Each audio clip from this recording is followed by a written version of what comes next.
Hello my YouTube family, welcome है आपका मेरे एक न्यू चैनल में।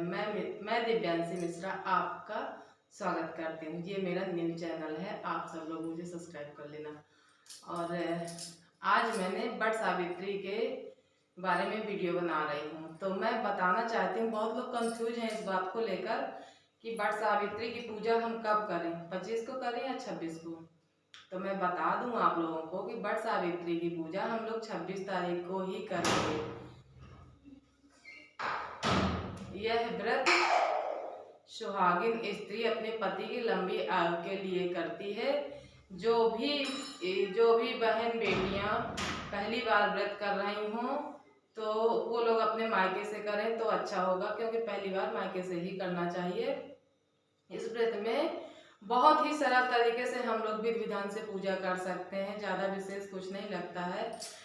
सबसे पहले इसकी तैयारी हम लोग कर लेते हैं, सुबह से स्नान कर लेते हैं और स्वच्छ धुले वस्त्र पहनते हैं। इसके बाद भगवान मन में श्री शिव जी का जाप करते रहते हैं मन ही मन, और पूजा की सारी तैयारी करते हैं। पूजा के लिए ऋतु फल चाहिए, जो भी ऋतु फल है इस समय ऋतु फल, पान, बतासा, नारियल, अगरबत्ती, धूप, दीप, नौवेद और पुआ।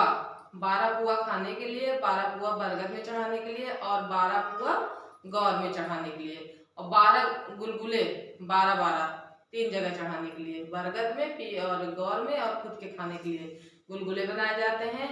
और कच्चे धागे का, कच्चे सूत से हम एक माला बनाते हैं जिसको हम लोग मोहन माला बोलते हैं। पूजा करने के बाद वो सुहागिन स्त्रियां पहनती हैं, उसको 12 दिन तक पहना जाता है। इसके बाद उसे उतारकर किसी नदी या तालाब में विसर्जन कर दिया जाता है। और फिर हम लोग तैयारी करके जाते हैं वट वृक्ष के नीचे। अगर हमें वट वृक्ष मिल जाए तो बहुत अच्छी बात है। जिन लोगों के पास वट वृक्ष तक नहीं जो लोग पहुंच सकते हैं, वो लोग डाल भी लाकर घर में पूज सकते हैं। हालांकि वट वृक्ष में जाकर पूजना बहुत ही उचित है और हमें जाना चाहिए।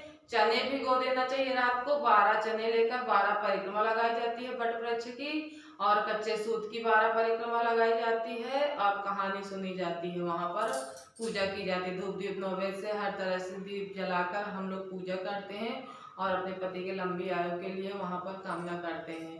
वट वृक्ष की कहानी भी सुनते हैं। सावित्री और सत्यवान, कौन नहीं जानता इनको।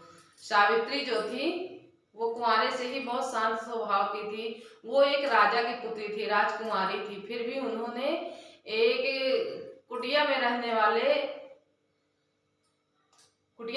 वाले व्यक्ति से, गरीब व्यक्ति से शादी की थी, क्योंकि उनका कहना था कि मैं गरीब घर में ही जाकर रहूंगी, बड़े घर में तो सब लोग रहते हैं, मैं तो गरीब घर में ही संतुष्ट हूँ, क्योंकि मेरा पति के बहुत ही अच्छा स्वभाव, आदर्श, गुणवान, शीलवान, निष्ठावान था उसका पति। इसलिए उसने सत्यवान से शादी करने के लिए राजी हो गई थी। उन्होंने अपनी मर्जी से शादी की थी। एक दिन सत्यवान वन में लकड़ी काटने जा रहे थे, तो सावित्री भी उनके पीछे जाने की जिद करने लगी। उनकी सास ने बोला कि बेटी तुम जंगल में मत जाओ लकड़ी काटने। तो सावित्री बोली, नहीं माँ जी, मैं जाऊंगी, मुझे इनके साथ ही रहना है। ऐसा बोलकर सावित्री और सत्यवान वहां से चल दी। सत्यवान लकड़ी काट ही रहे थे कि उनको अपनी तबीयत ठीक न लगने के कारण वह वृक्ष के नीचे आए, तो सावित्री ने उनका सर अपने गोदी में रखकर सहलाने लगी। तभी वहां पर यमराज प्रकट हो गए और बोले कि अब मैं इनको लेकर जा रहा हूँ, इनका समय पूरा हो गया है। तो सावित्री बोली कि मैं भी साथ चलूंगी।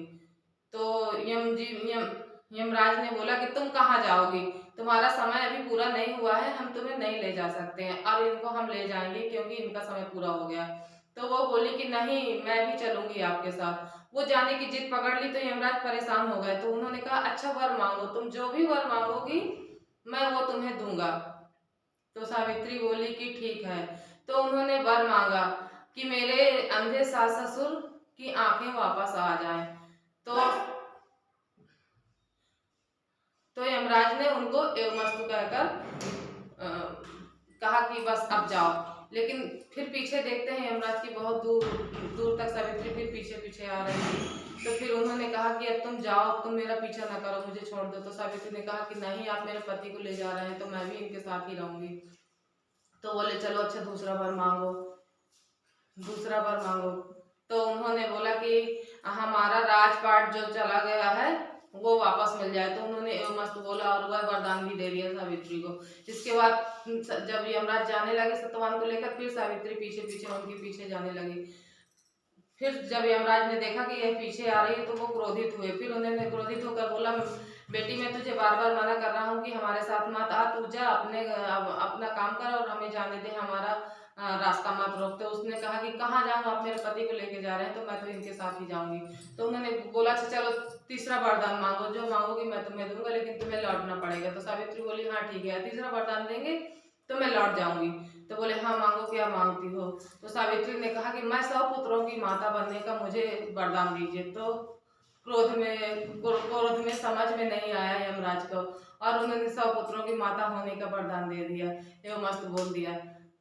इसके बाद सावित्री फिर पीछे पीछे उनके जाए। फिर यमराज ने कहा कि अब तुम हमारे पीछे क्यों आ रही हो। तो बोला कि आप भूल रहे हैं, आपने मुझे 100 पुत्रों की माता होने का वरदान दिया है, तो जब आप मेरे पति को ही ले जाएंगे तो मैं 100 पुत्रों की माता कैसे बनूंगी, आपका वरदान झूठा निकल जाएगा। तो सावित्री की इस बात को सुनकर यमराज चिंतित हुए और बोले तुमने तो मुझे जीत लिया, मैं हार गया, तुम जीत गई। इस तरह से उनको उसके पति के प्राण वापस करने पर। इस कहानी से हमें यह शिक्षा मिलती है कि एक स्त्री कुछ भी कर सकती है, उसके लिए कोई काम कठिन नहीं है। अपने अपने कर्म व्रत धर्म को लेकर, और वह जगत जननी है इसीलिए वो पूजनीय है। और हम सबको नारी का सम्मान करना चाहिए और इसीलिए हम लोग वट वृक्ष की पूजा करते हैं। वट सावित्री की पूजा, इतनी कथा है इसकी, आप लोग भी कीजिए और जो लोग नए हैं वो लोग अपने